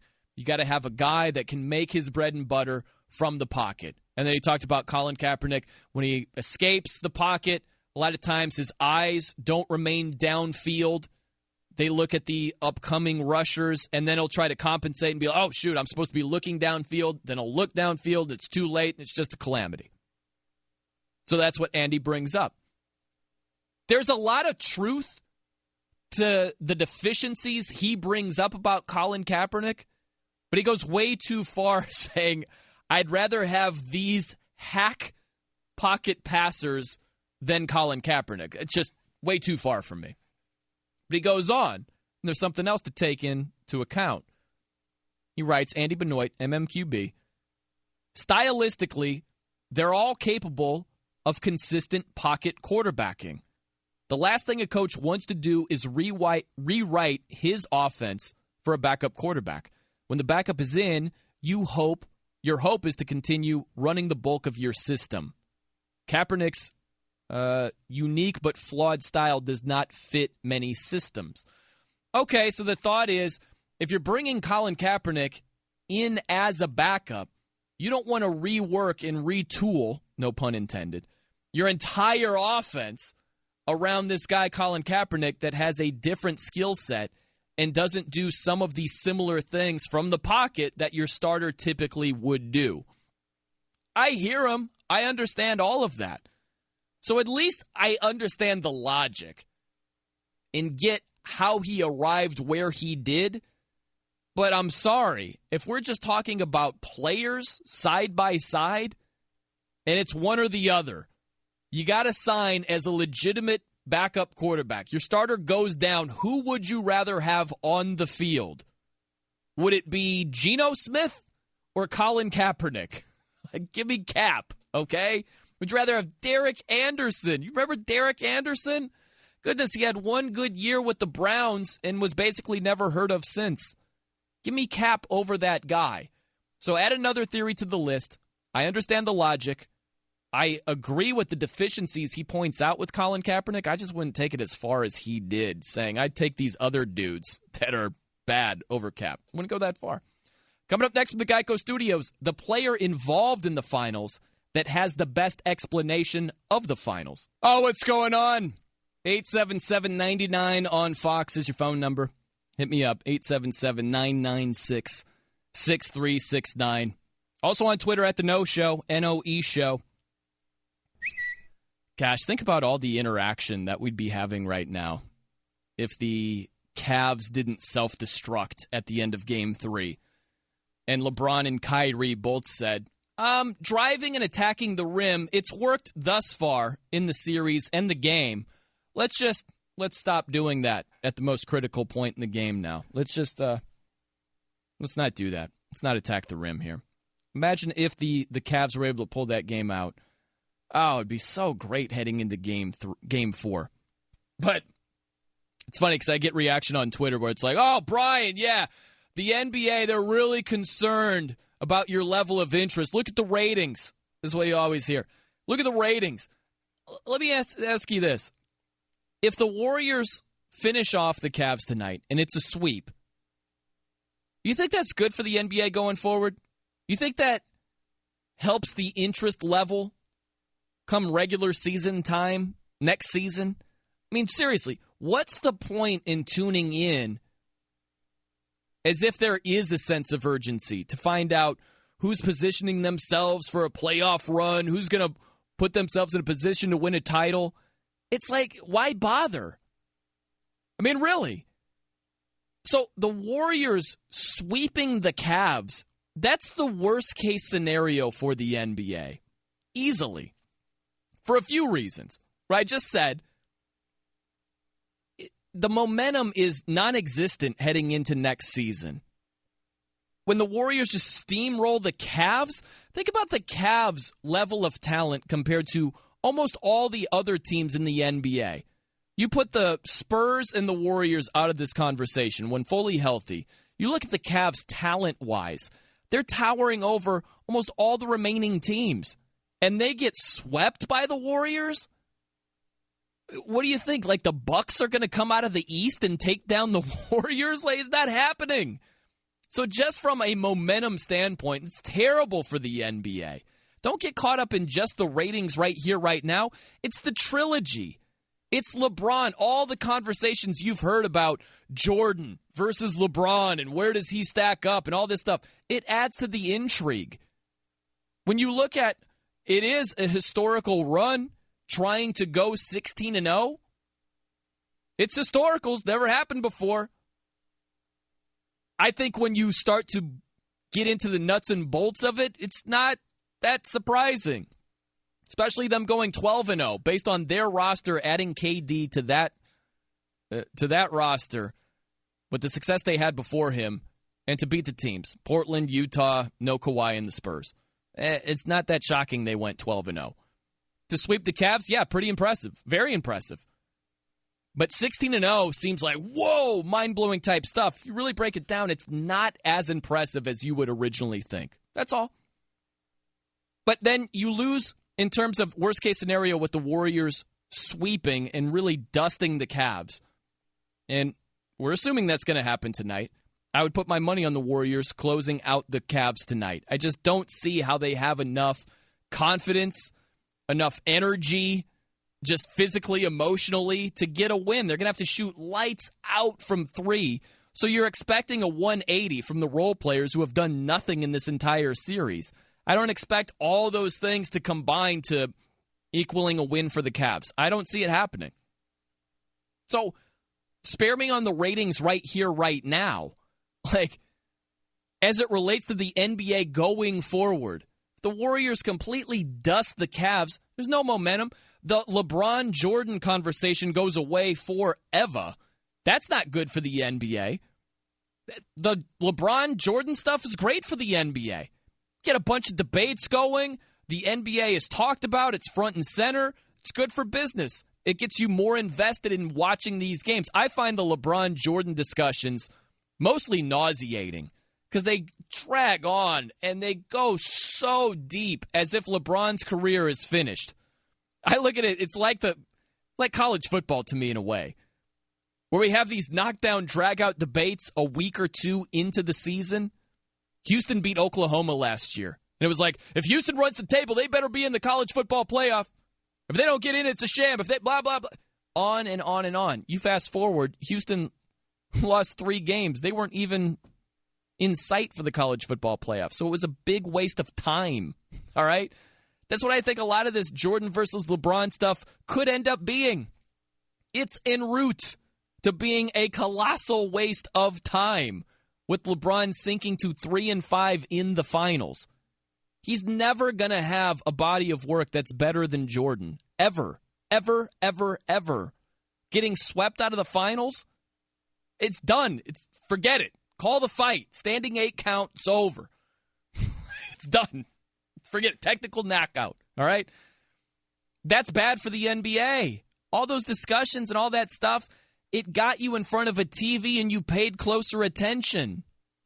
That goes away. That's bad for the NBA. So don't just look at the finals ratings right here, right now. Think about how it projects to the future. Have some foresight to see what's going to happen coming up next. And it's not good for the NBA. I'm Brian Noe, coming to you live from the Fox Sports Radio studios, brought to you by Geico. 15 minutes could save you 15% or more on car insurance. Visit geico.com for a free rate quote. This is the best explanation as to why the Warriors are crushing the Cavs. It came from Draymond Green. Now, this is after Game 2. He was talking about Kevin Durant and Steph Curry. Okay? So this is after Game 2, and he was talking about it being personal for KD and Curry. Listen to this. To me, it seemed like it's personal for both of them. And, you know, you're talking two of the greatest players that we got in this world. Locked in the way they are, you know, that's why we're up 2-0. Yeah, so following Game 2, that was his breakdown. I think that's the best explanation for why the series is 3-0 in favor of the Warriors right now. It is personal for the two best players that the Warriors have. Think about that for a second. Kevin Durant, all of the criticism, all of the negativity that he heard after jumping ship from the Thunder, joining the Warriors, the team that put him out of the playoffs last season, a team that he was leading 3-1 and ended up losing 2, a team that had won 73 games, and he joined them. I think it's a complete pansy move. I think it's the easy way out. I've been on record saying it's a punk move. I think it's the ultimate punk move. For everybody who's taking up for KD and saying, oh, no, it's just like a job promotion, and I understand it. Yeah, go play pickup basketball. And if the equivalent happens of KD jumping ship, like you've been playing pickup basketball for years, and you've been trying to beat this team that's just a juggernaut. You've been trying to win a championship, whatever. Trying to win the day, yeah? And you get so close, you get this commanding lead. You're just balling. And all of a sudden, this epic team comes back, puts you out of business, and the best player on your team says, you know what, I'm not playing with you guys anymore. I'm going to play with that team. You let me know if your outlook is still that rosy for the player that just left your team and went to the team that was barely better and put you out of business. You tell me if you're still signing off on that, because I don't think you are. But with all of that being said, KD's had to hear all this stuff. Former players, current players, questioning the move. Doc Rivers saying, from a competitive standpoint, I don't love it. Paul Pierce saying it's like joining a bully that beat you up in fear of him beating you up more. It's essentially how he characterized KD joining the Warriors. He's had to hear all of that stuff. You're telling me it isn't personal for KD? KD is locked in. You see some of the plays he made on both ends of the court? Blocked a shot of Kevin Love, went down, made a shot on Kevin Love, bumped his chest. You can tell how personal it is. He's talking trash to Rihanna. It's very personal for KD. Think about Steph Curry. Steph Curry missed his final attempt in Game 7 last season. This finals is very personal for him, too. So for Draymond Green to say that, to me, it seemed like it's personal. It's personal for both of those guys, KD and Curry. That's the best explanation as to why. Beyond those guys, think about Andre Iguodala. His shot being blocked by LeBron last year, the chase down block. I just picture Andre Iguodala watching TV on like a random Tuesday. And he's just flipping channels, chilling, whatever. And seeing that block has been played over and over and over and over again. Draymond Green, another great example. Draymond Green gets suspended for Game 5. He's gone on record saying he thinks that he cost his team a championship. He's had to have that in his head for an entire year. You're telling me this rematch isn't personal? Here's a great example. Daniel Cormier, UFC fighter. Listen to Daniel Cormier talk about John Bones Jones. And anything was like, we're supposed to fight 5 times, hasn't happened. I have one loss on my resume. He's 19-1. He's trying to avenge that one loss to John Bones Jones. You might have seen the footage when John Bones Jones tested positive for, I don't remember what it was at the time. I believe it was some type of banned substance. But there was a video of Dana White telling Cormier that Jones wasn't going to be able to fight him.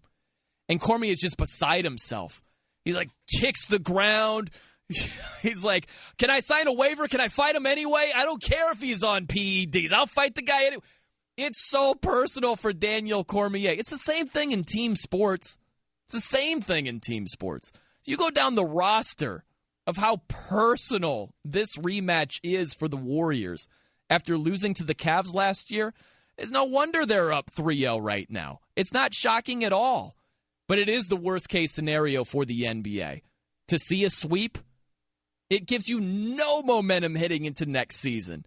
Why would you watch the Magic take on the Bucks as if it actually matters in terms of a championship? It doesn't matter at all. It doesn't matter at all for decent teams. They're just not up to the level of the Warriors. So really, you're entertaining yourself for a little while. It's like a cat messing with yarn for a little bit. That's what the NBA season's going to be like next year. It makes it even more apparent because this season we went through the motions to a large degree. We just had a historical season by Russell Westbrook and the MVP chase to distract us a little bit. And then you throw in the Greek freak for flavoring, for seasoning. That's it. It's what you had in the NBA regular season. Now you've got the Warriors sweeping the Cavs, and you're going to go into the regular season as if what? As if it matters? It doesn't matter. So don't look at the ratings and stop the conversation there. It goes deeper than that. Heat is the main cause of battery failure, so it's important to have a tough battery. Duralast batteries, they're designed and tested to start in extreme temperatures up to 167 degrees. They're proven tough and sold only at AutoZone. Get in the zone, AutoZone. All right, coming up next from the Geico Studios, we have a female caller. Looking forward to that. We'll get to some of the tweets about Tool, which are highly entertaining. Love that. And also this.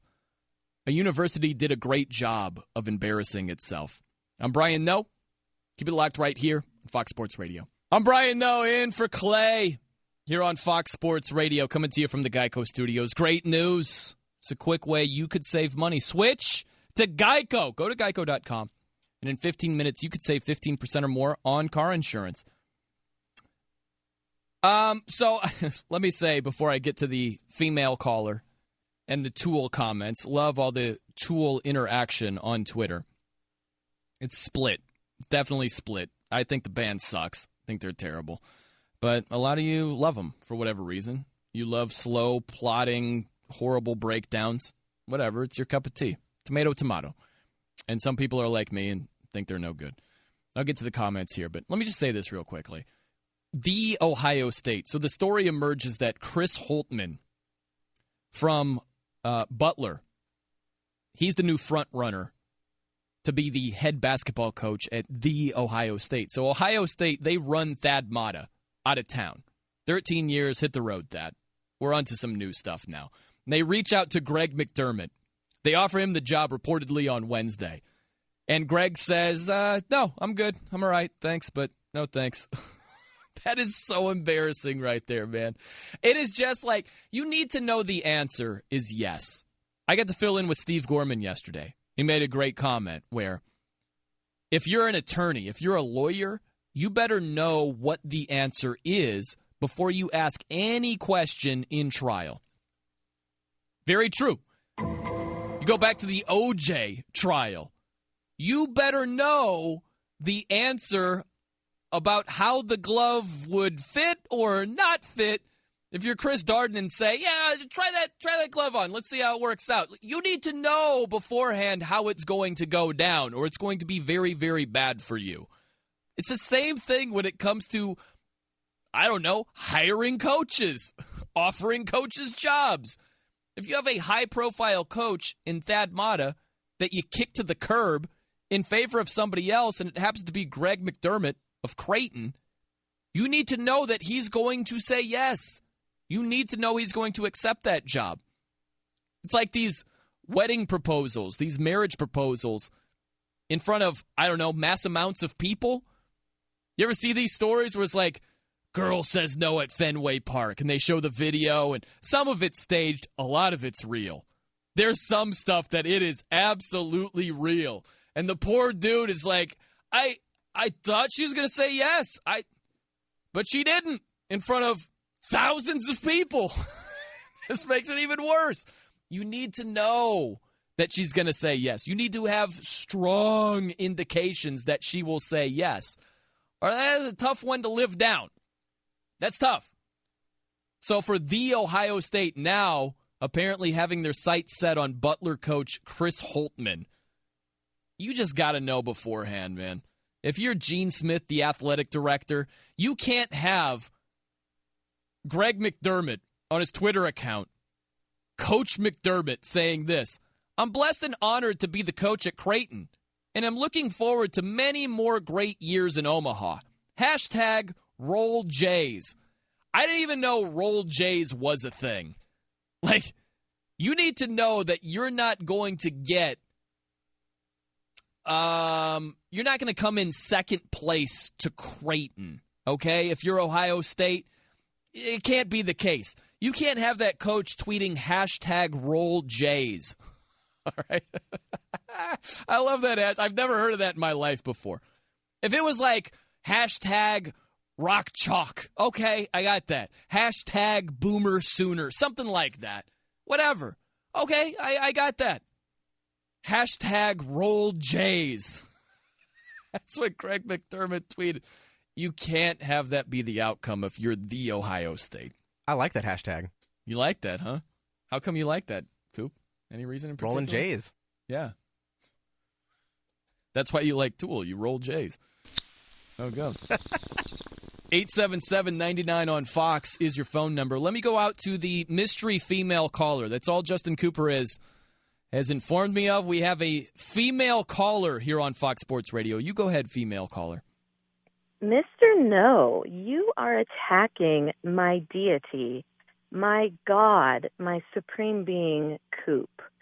Now, you're missing out because Coop has Tool gatherings where after each Tool song, we take off a article of clothing, and then we have more fun. So I think if you would come to one of those, you would enjoy that. And we don't go OMG. We go OMC. Oh, my Coop. So you're missing out. And Nick, playing Tool music, I would love to play your Tool. Brian, it's Tammy in Montana. How you doing? I'm doing fine, Tammy in Montana. I'll tell you what. You never disappoint here. You never I picture people listening. You know what I picture, Tammy? I picture my great mother listening to this program from time to time. And I just think what's going through her head right now with your shout-outs to Coop and Nick Wright. That's what I think, Tammy. Oh, your mom's a big girl. I'm sure she can handle it. But I'm glad that two of my guys from the weekend crew are back. We just need David and Bobo. Yeah, there you go. Absolutely. It's good to hear from you, Tammy in Montana. It's been a long time. It has. Have a good morning. You too. And I will play as custom when Tammy used to call in when Coop and I were on the weekend overnights. We'd always close our calls with this. Yeah. Because she would always have, like, the payoff, you know, the one-liner at the end of her call where it was, like, the peak of possible FCC violations. You know what I mean? It's good to hear from Tammy. I thought it was Tammy. I even told Coop, I was like, is this mystery female caller possibly Tammy in Montana? And Coop's voice, he kind of, like, laughs while saying, just take the call. I thought it might have been my girl, Tammy. That's good. It's good to hear from her. I don't ever want to go to a Tool concert the way she described it, though, Coop. Goodness. Taking off clothes to Tool. So we got some of the reaction on Twitter here. Keith checks in and says, come on, Brian. Just when I was starting to like you, you can't tell me you don't like Tool. You're un-American.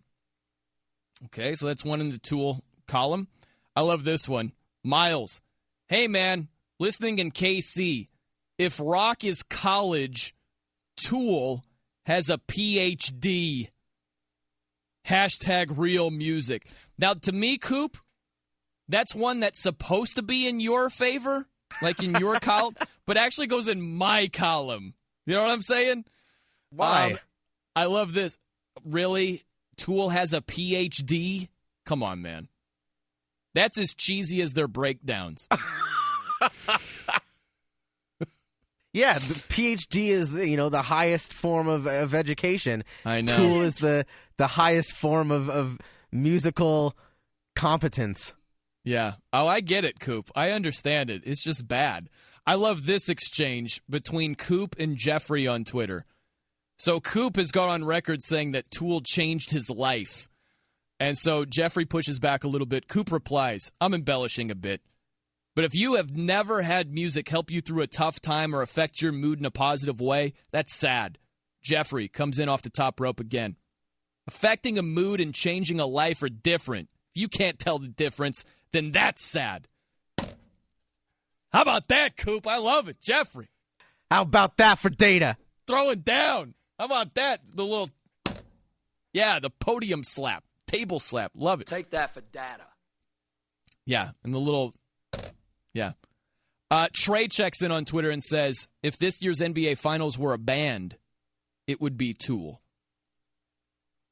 Now, there's two ways to look at this, Coop, because you opened my eyes a little bit here. Initially, I thought, well, yeah, the NBA Finals suck, and Tool sucks. Totally. Makes all the sense in the world. But you took it and said, because of the utter dominance of the Warriors, that would make sense because in your bad opinion, Tool is dominant as well as a rock band. We need clarification here because I think it's the first explanation. I think he's making light of Tool and saying that the finals have been bad and Tool is also bad. I think that's where he's going here. I love this. This is one of my favorites. So this is from Justin. He says, did you get a chance to catch Steph Curry's air dump on the Cavs court in Game 3? Hashtag Tool rocks. So he has a comment on something completely unrelated to Tool and then hashtags it with Tool rocks. I love that. And I don't know what was up with the air dump.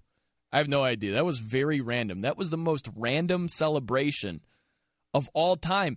And that was right after KD's pull-up three to give the Warriors a 1-point lead. Like, Steph Curry's got to get back on defense. There was no timeout. And he bends down like he's relieving himself, basically.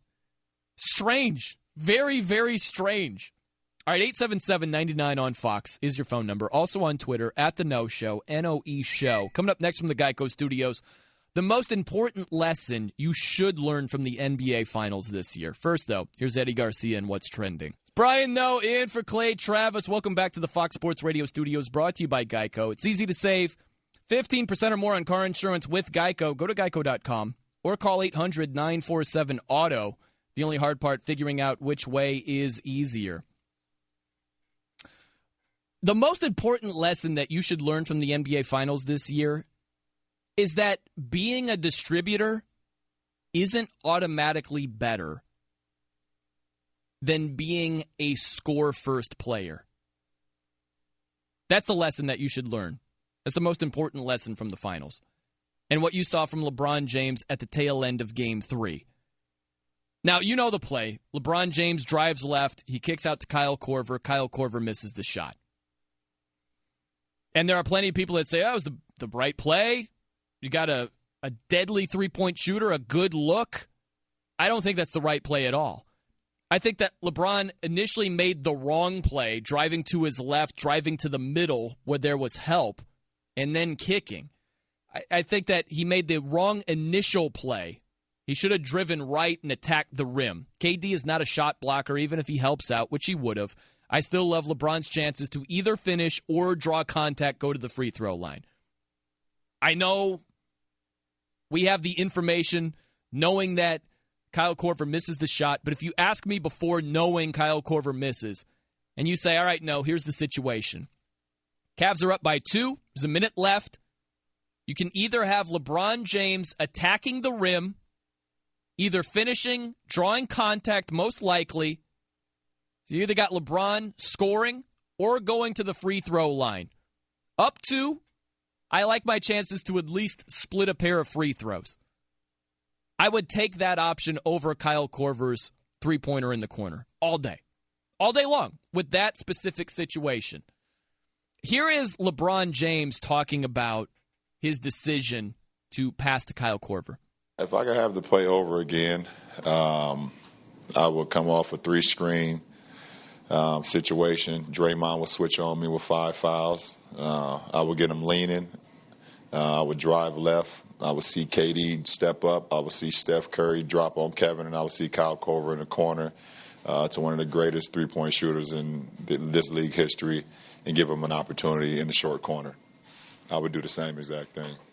Of course he's going to say that. There's no way LeBron in a press conference is going to say, if I had to do it all over again, I would get Draymond leaning one way. I'd attack right, go straight to the rim. If KD tries to block my shot, I know he can't. If he draws contact, I have full confidence in my abilities at the free throw line. I'm at least going to split him. We're up 3. There's no transition defense. There's no pull-up 3 by KD. That's what I should have done. There's no way he's going to say that in a press conference, even if he believes it. There's no chance. But the thing is, what we've always heard about LeBron James, you get all these comments about taking your hat off to LeBron is, oh, he does everything. The distributing, the rebounding, the defense, the scoring, all that stuff. Here's the deal. If you look at LeBron versus Jordan in this capacity, I know you're worn out with the LeBron versus Jordan. It's not a discussion about who's greater and comparing resumes and all of that. Just comparing mentalities when it came to that situation. You're down 0-2 in the playoffs in the finals. You're in a game 3. You've got a 2-point lead. Final minute. You got Draymond Green on you. You think Michael Jordan is driving to the middle and kicking? No. He is driving on Draymond Green and taking the shot. That's what I want. To me, being a distributor isn't always automatically better. Sometimes it's worse. I don't want Michael Jordan, without being double-teamed, on his own, kicking it to, I don't know, Judd Bushler or Tony Kukoc. He had some good options. I want Michael Jordan. Michael Jordan is a better option. Now, some of the times he was double-teamed and kicked it. That's different. That's different than you on your own driving into traffic like LeBron did and then kicking it. It's much different. It's not the same thing. So get out of this thought process of looking down on a lack of assist numbers. A lot of times people will look down. They look down greatly on Kobe not being a distributor. They look at him and it's like, oh, Kobe, ball hog and blah, blah, blah. Kobe! I mean, Jordan wasn't a great distributor. Jordan is recognized by most people as being the GOAT. That's the mainstream opinion. And it's the correct opinion, by the way. Jordan is the GOAT. He's the greatest of all time. He wasn't a great distributor. You don't have to be a great distributor to be a huge weapon. Jordan was a better weapon than LeBron, not being as good of a distributor. And you saw that in Game 3 with LeBron driving into traffic willingly and then kicking it to somebody else. I don't want that to be the outcome of that play. I want him in that moment to take it upon himself and say, I'm the better option, shooting from point-blank range and drawing contact and forcing the issue. He's had all the success in the world attacking the rim in the playoffs, even in the finals against the Warriors. He's been fantastic. So is Kyrie Irving. And when it mattered most, they're like, nah, let's kick it over to Kyle Korver. That's what LeBron did, and Kyrie's like, let me take 3 steps back behind the three-point line and jack one up against Clay. When I can shake anybody out of their jock, let me just shoot a J instead of driving somebody. It was bad. It was the wrong play. Both were wrong plays. But get out of this mentality of thinking that LeBron is better just because he's multifaceted. You don't have to be. That's the one thing with the NFL draft. You always heard this, versatility. Sometimes versatility is overrated. When you hear all these things, oh, look at Christian McCaffrey. He can run the ball out of the backfield. He's a receiving threat. He can return kicks. He can do all this stuff. I don't know that you got to be great in something. I don't know that Christian McCaffrey is going to be great at anything in the NFL. It remains to be seen. So versatility without greatness in one regard, you've just got good in a couple of areas. I'd rather have great in one area than good in a lot of areas. You understand what I'm saying? So for Jordan to be great as a closer, I would rather have that than LeBron being really, really good in multiple categories. He's better than Jordan as a distributor. That didn't help put the Cavs in a better position with him kicking to Kyle Korver than Jordan would have had them taking it upon himself. The bottom line, man, being a distributor isn't always automatically better. Just isn't. 877-99 on Fox is the phone number. We will shoehorn some calls before we get out of here. Anything about Tool, especially people who dislike Tool, to the front of the list. Absolutely. We'll get those on. All I see is Dan, Saratoga, Tool. 50-50 chance, man. Like stepping to the roulette table. You betting black, you betting red. I don't know if he's going to say Tool stinks, which I'm hoping for, or he says Tool's awesome, and it's going to partly disrupt my morning. I don't know, but we'll find out. Coming up next from the Geico Studios. Wait, let me see real quick here. Yeah, coming up next from the Geico Studios. I don't know if I owed Coop a read or anything. Coop. I do owe him one. With TrueCar, you can find out what other people in your area paid for the same car you're looking for, and on average, save over $3,000 off MSRP. Whether you're looking for a new or used car, visit TrueCar to enjoy a more confident car buying experience. Freaking Coop, I blame him for everything. Coop was like, hey, man, signed out of the chat. Yeah, you got Sean. He's in Gainesville. He wants to talk. Screwed me up for a little bit. Sorry, Coop, I had to throw you under the bus. Coming up next from the Geico Studios. A positive spin on a really, really bad situation, but I totally agree with it. We'll dive into that. I'm Brian Noe, in for Clay Travis. This is Fox Sports Radio. I'm Brian Noe, in for Clay, here on Fox Sports Radio, coming to you from the Geico Studios. What does it mean when Geico says just 15 minutes could save you 15% or more on car insurance? Means you probably should have gone to geico.com 15 minutes ago. I had no idea Nick Wright, technical producer, was as big of a Tool fan. I'm upset about this, Nick Wright. It has been nonstop Tool the whole show. Hey, you asked for it. I'm still shocked that you don't like them. I don't. I just do not. I thought it'd be right up your alley for your taste. It isn't, man. It's just, you know what? It's kind of like the textbook of rock. It's almost like Tool looked at a textbook and said, all right, how can we rock? All right, we're going to be technically sound. What? Yeah. I do. It feels like it just feels so technical. It doesn't feel natural to me. It's like this. Here, I'll give you a comparison here. It's the most random comparison you'll ever hear. I really liked Mike Tirico doing Monday Night Football, but it was like Mike Tirico on Monday Night Football, incredibly well prepared, very technically sound, but he just didn't feel natural. It's almost like he studied from a textbook, like, okay, big play has happened, showing emotion, Article 1. And he's like studied it. Like, it just didn't sound natural. Or I'll give you a better example with music. Sammy Hagar. It's like he studied from a textbook, How to Rock.